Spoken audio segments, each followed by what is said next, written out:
Post office GDS ஜாபுக்கு எப்படி உங்களுக்கு எக்ஸாம் இல்லாமல் உங்களோட மார்க் வச்சு ரெக்ரூட் பண்ணுறாங்களோ அதே மாதிரி இப்போ தமிழ்நாட்டில் புதுசாக ஒரு நியூ ரெக்ரூட்மெண்ட் வந்து பார்த்திங்கன்னா ரிலீஸ் பண்ணியிருக்காங்க. ஸோ இதில் வந்து பார்த்திங்கன்னா அதை விட சேலரியுமே அதிகம். பிகாஸ் மந்த்லி சேலரியே 40,000 50,000 கிட்டக்க இதில் சொல்லியிருக்காங்க. அதுவும் வந்து பார்த்திங்கன்னா ஆல் உமன் கேட்டகரிக்கு இதில் ஃபீஸே கிடையாது. அவங்க எல்லாருமே ஃப்ரீயாகவே வந்து அப்ளை பண்ணிக்கலாம். ஸோ இதுக்கு வந்து பார்த்திங்கன்னா 19th ஏப்ரல் வரைக்கும் அப்ளை பண்ணலாம் அப்படின்ற மாதிரி சொல்லியிருக்காங்க. ஸோ இப்போ இதுக்கு எப்படி அப்ளை பண்ணுறதுலேருந்து எல்லா டீட்டெயிலுமே இந்த வீடியோவில் வந்து நான் உங்களுக்கு ப்ரீஃபாக எக்ஸ்பிளைன் பண்ணுறேன். நீங்கள் வீடியோவை ஸ்கிப் பண்ணாமல் ஃபுல்லாக பாருங்கள். அண்ட் நீங்கள் நம்ம சேனலுக்கு இப்போ தான் ஃபஸ்ட் டைமே வரீங்கன்னா கண்டிப்பாக நம்ம சேனலை சப்ஸ்கிரைப் பண்ணி வச்சுக்கோங்க. ஸோ அப்போ தான் இந்த மாதிரி வரக்கூடிய எந்த ஒரு கவர்மெண்ட் ஜாப் அப்டேட்டுமே நீங்கள் மிஸ் பண்ணாமல் தெரிஞ்சுப்பீங்க. அதே மாதிரி நான் வாட்ஸ்அப் குரூப்பில் நீங்கள் ஜாயின் பண்ணலான்னா அதோட லிங்க்குமே நான் கீழே டிஸ்கிரிப்ஷனில் கொடுத்துருக்கேன். அதிலமே ஜாயின் பண்ணிக்கிங்க. இப்போ நம்ம பார்த்துட்டு இருக்கக்கூடிய ஜாபோட official notification and application form download பண்ணக்கூடிய லிங்க் கூட நான் கீழே டிஸ்கிரிப்ஷன் அண்ட் ஃபர்ஸ்ட் கமெண்ட்டில் இருக்கக்கூடிய லிங்க்கில் கொடுத்துருக்கேன். நீங்கள் அந்த லிங்க்கை டச் பண்ணிங்கன்னா இந்த பேஜுக்கு வந்துடுவீங்க. இங்கே எல்லா டீட்டெயிலுமே இருக்கும். இது வந்து பார்த்திங்கன்னா டேரெக்டாக வந்து நம்ம தமிழ்நாட்டில் இன்ஜின் ஃபேக்ட்ரி சென்னையில் வந்து ஆவடியில் இருக்குது இல்லையா, அங்கேருந்து தான் வந்து பார்த்திங்கன்னா இது வந்து உங்களுக்கு ரிலீஸ் பண்ணியிருக்காங்க. ஸோ இதில் வந்து பார்த்திங்கன்னா போஸ்ட் ஆஃபீஸ் ஜிடிஎஸில் வந்து மார்க் வச்சு ரெக்ரூட் பண்ணுற மாதிரி, எக்ஸாம் இல்லாமல் மார்க் வச்சு ரெக்ரூட் பண்ணுற மாதிரி இங்கேயுமே வந்து பார்த்திங்கன்னா உங்களுக்கு எக்ஸாம் இல்லாமல் மார்க் வச்சு ரெக்ரூட் பண்ண போகிறாங்க. ஸோ நான் உங்களுக்கு ஒன் பை ஒன்னாக வந்து கிளியராக எக்ஸ்பிளைன் பண்ணுறேன். ஸோ இதுக்கு நீங்கள் ஆஃப்லைன் மூலமாக தான் வந்து விண்ணப்பிக்கிற மாதிரி இருக்கும்.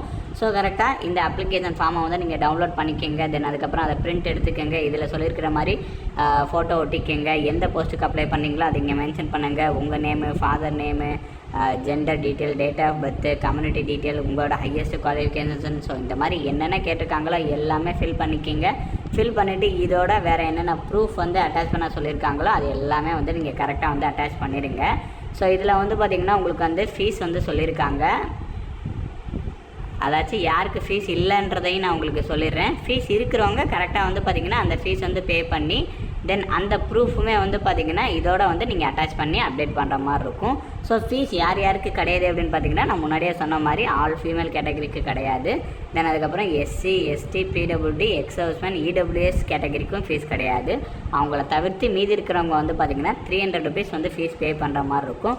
அதுவும் அவங்க சொல்லியிருக்கிற மாதிரி வந்து பார்த்திங்கன்னா பே பண்ணிவிட்டு டிடி மூலமாக பே பண்ணிவிட்டு அதுக்கான ப்ரூஃப்மே வந்து கரெக்டாக வந்து அவங்க சொல்லியிருக்கிற மாதிரி வந்து அந்த அப்ளிகேஷன் ஃபார்மோடையே வச்சு அவங்க சொல்லியிருக்கக்கூடிய இந்த அட்ரஸ்க்கு வந்து பார்த்திங்கன்னா நீங்கள் வந்து சென்ட் பண்ணுற மாதிரி இருக்கும் அப்படின்ற மாதிரி சொல்லியிருக்காங்க. ஓகேங்களா?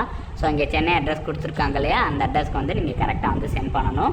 ஸோ இதில் போஸ்டிங்ஸை பொறுத்த வரைக்கும் design engineer category, design assistant கேட்டகரின்னு சொல்லிட்டு 2 டைப்பில் கொடுத்துருக்காங்க. டிசைன் இன்ஜினியருக்கு பிஇபிடெக்கில் வந்து நீங்கள் மெக்கோ, ப்ரொடக்ஷனோ, மேனுஃபேக்சரிங்கோ, இண்டஸ்ட்ரியல் இன்ஜினியரிங்கோ நீங்கள் படிச்சிருந்தீங்கன்னா எலிஜிபிள்.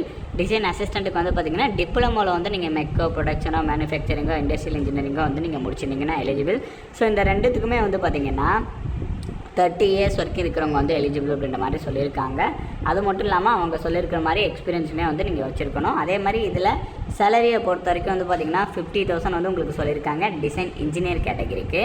ஸோ ஜாப் லொக்கேஷன் எங்கேன்றதையும் வந்து இங்கே சொல்லியிருக்காங்க. அதையுமே வந்து நீங்கள் செக் பண்ணிக்கோங்க. அதே மாதிரி வந்து பார்த்திங்கன்னா டிசைன் அசிஸ்டண்ட்டுக்கு வந்து சேலரி வந்து பார்த்திங்கன்னா 40,000 வந்து பார்த்திங்கன்னா உங்களுக்கு வந்து சொல்லியிருக்காங்க. அண்ட் தென் இதில் வேறு ஒரு சில இன்ஸ்ட்ரக்ஷன், அதாச்சும் ஜாப் நேச்சர் இதில் வந்து என்ன மாதிரி இருக்கும் அப்படின்னு சொல்லிட்டு எல்லாமே வந்து ஒன்றாவும் கொடுத்துருக்காங்க. ஸோ அதையுமே வந்து நீங்கள் செக் பண்ணிக்கோங்க. ஸோ நான் முன்னாடியே சொல்லியிருக்கேன். ஸோ இதில் வந்து பார்த்திங்கன்னா உங்களுக்கு வந்து எழுத்து தேர்வு அப்படின்னு சொல்லிட்டு எதுவுமே கிடையாது. ஸோ உங்களுக்கு வந்து பார்த்திங்கன்னா ஃபஸ்ட்டு வந்து உங்களோட மார்க் வச்சு ஷார்ட் லிஸ்ட் பண்ணுவாங்க. ஸோ ஷார்ட் லிஸ்ட் பண்ணி முடித்த பிறகு வந்து பார்த்திங்கன்னா உங்களுக்கு வந்து ஒரு இன்டர்வியூ வந்து இருக்கும், பர்சனல் இன்டர்வியூ. அதை வச்சு வந்து பார்த்திங்கன்னா ஃபைனலாக வந்து உங்களை வந்து ஹையர் பண்ணிப்போம் அப்படின்ற மாதிரி சொல்லியிருக்காங்க. இங்கே வந்து மார்க் வந்து கொடுத்துருக்காங்க பார்த்தீங்களா, நீங்கள் படித்த குவாலிஃபிகேஷனை வச்சு 75% வந்து பார்த்திங்கன்னா கால்குலேட் பண்ணுவாங்க.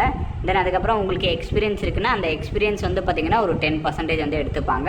தென் அதுக்கப்புறம் இன்டர்வியூ வந்து சொல்லியிருக்காங்க இல்லையா, அதுக்கு ஒரு 15%. ஸோ மொத்தமாக இந்த 100% யார் அதிகமான மார்க் வந்து எடுத்திருக்காங்களோ அவங்கள வந்து ஹையர் பண்ணிப்போம் அப்படின்ற மாதிரி சொல்லியிருக்காங்க. ஓகேங்களா? மற்றபடி வந்து உங்களுக்கு எழுத்து தேர்வு, ரிட்டன் எக்ஸாம் அப்படின்னு சொல்லிட்டு இதில் எதுவுமே கிடையாது.